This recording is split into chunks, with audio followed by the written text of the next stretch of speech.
Soski, yeah, I'm here with two boxers of the team, my assistant coach Steve Slack over there. Obviously, I've got Stevi Levy, he's 2-0 as a pro. Joe's amateur boxer. We've got Levi Kinciona, who I manage, he's 7-1. I also manage Liam Carrigan, who's had a leg break, unfortunately. He's due to make his debut in September. Hayden, who will make his debut in September. I've got Marcel and Connor, other two amateur boxers. So we're quite busy really. And obviously, I'm returning to boxing myself. I'm a pundit, a commentator, and a roaming reporter. So it's all going off at the minute, Oscar. And that is Dave Allen in 1 minute. Stevie, we spoke probably about 5 months ago. It's your IFL TV debut in person. And you came here earlier and you're fighting in 2 weeks time. And you came here and the first thing you said was you ain't even fighting, but you feel nervous. Oh, nice one for that, yeah. Well, you did. Who will be boxing and what weight we'll be boxing at and what's the plan for the next 12 months? Taking the piss. Hold it then. Better than passing it back and forth. Do you want me to answer questions? Yeah, some questions. Well, I am fighting at 9 stone, and my opponent is also... She's a featherweight, and we've got an opponent that she will beat, and we'll move on to the next one. And also... We want a rainbow belt, don't we? The next, so she wants to win the Commonwealth title, she told me. And get a blue tick on Instagram. And a blue tick on Instagram. And meet Eddie Hearn. And meet Eddie Hearn. Oh, including Cassius. I think I can do 2 of the 4. I'm not sure about the other 2. Right. And Joe Hayden, so Dave's worked with a lot of young fighters in the past, seemed like sort of guiding people, passing on his boxing knowledge. What sort of stuff has he passed on to you, Joe? He's teaching me how to do interviews well. That's what he's passing on to me at the minute. Not got it yet, but we're getting there. But it's just the knowledge, mate. The knowledge that he's got in boxing, he's had a lot of experience with. He's been with some good coaches, like you likes of Jamie Moore, Peter Fury. He's been with Ingles Gym, and he's Steve Slack. but yeah, all this experience that he's had in boxing, he's took little bits out of everyone's training, and he's implementing it into his own thing. And with Danny, look at Danny. He's a very, very talented fighter, Daniel Morel. Basically, what I do with Joe is what I did with Danny. I met Danny when he was 15, and I saw the kid in the gym, and I said, Danny, when you last boxed? I've not boxed for about a year. I said, what do you want to do? And he went, I'm probably going to be a plasterer with my dad when I leave school. I said, all right. So anyway, I took him on, and eventually now he's with MTK, trained by Dominic Ingle. Everything's going great for him. He's got great sponsors and everything else.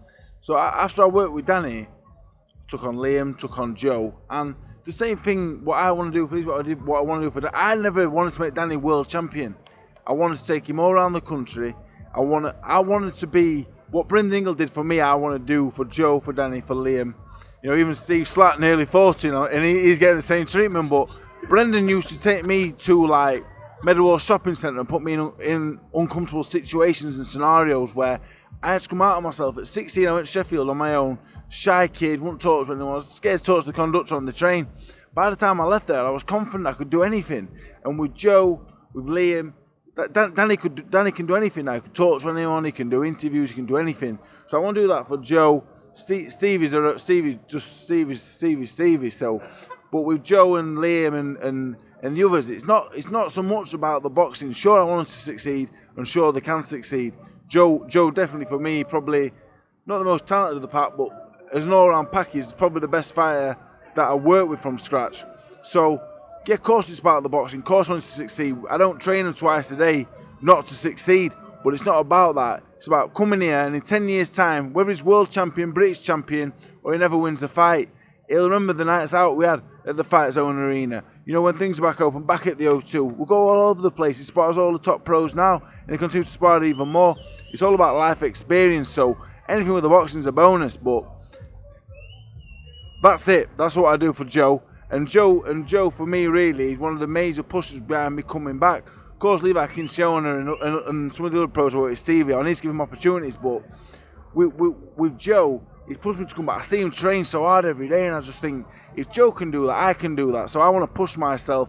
I want to do what Joe's doing. So I have to give Joe a lot of credit as well. People always say to me like they did with Danny, what you did for Danny, but I think No, it's not about what I did for Danny, it's what Danny did for me. When I met Danny, I was 25, and there was two ways my life was going.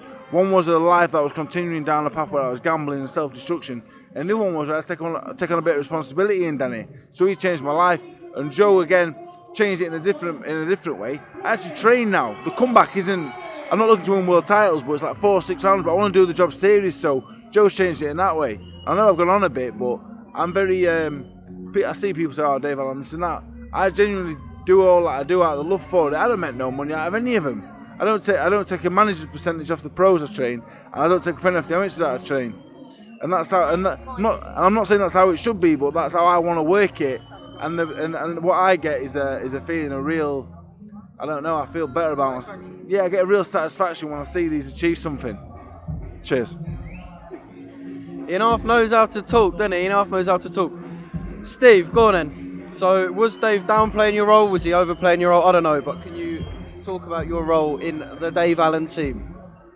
Assistant manager, entertainment manager, all of the above, really. Whatever you want to call it, it's good. You know, it's absolutely fantastic to see Dave giving all these a chance. Absolutely brilliant. You know, it's good to see how hard they all work as well. And Hairstylist. and major hairstylist as well. Yeah. It's absolutely fantastic. Everything. I just want to confirm Steve's role in the team. I've only known Steve a month, yeah, and we go all over together. Me and Steve have been everywhere. We're going to Newcastle tomorrow. It's the Matchroom show. Just what we do.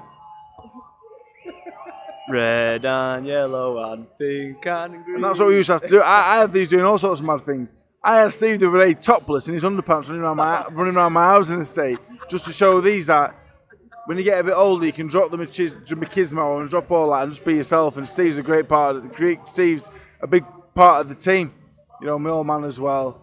You know, Fight Zone's been great. And hopefully when I see Eddie tomorrow, I'll get Levi Kinsey on a bill and he'll be a great part of the team as well.